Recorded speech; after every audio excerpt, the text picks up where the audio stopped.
সীমান্তে ভারত যাতে কাঁটাতারের বেড়া দিতে না পারে সে বিষয়ে সতর্ক বিজিবি। স্থানীয় বাসিন্দা ও বিজিবির বাধার কারণেই তারা বেড়া নির্মাণ বন্ধ রাখতে বাধ্য হয়েছে। দুপুরে সচিবালয়ে একথা জানান স্বরাষ্ট্র উপদেষ্টা জাহাঙ্গীর আলম চৌধুরী। এদিকে দ্বিপাক্ষিক সম্পর্কে জোর দিয়ে সীমান্ত সমস্যায় স্থায়ী সমাধানের পরামর্শ বিশ্লেষকদের। শেখ হাসিনা সরকারের পতনের পর থেকেই ঢাকা দিল্লি সম্পর্কে টানাপোড়েন শুরু হয়।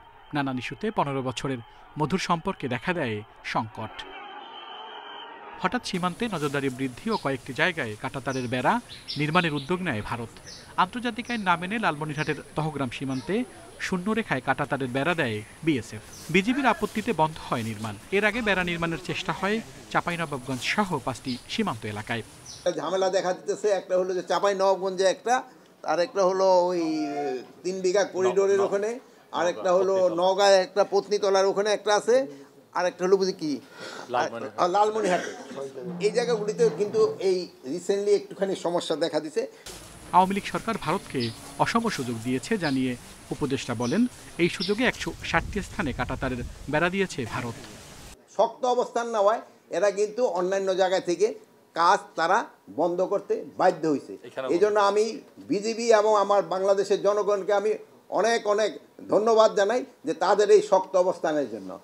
দ্বিপাক্ষিক সম্পর্ক বজায় রেখে আলাপ আলোচনার মধ্য দিয়ে সীমান্ত সমস্যার স্থায়ী সমাধানের তাগিদ বিশ্লেষকদের। আন্তর্জাতিক আইনের যে কোনো জায়গার একটা সীমাবদ্ধতাটা হলো যে আপনি কোনো রাষ্ট্রকে বাধ্য করতে পারেন না, এখানে কোনো পানিশমেন্টও আপনি দিতে পারেন না।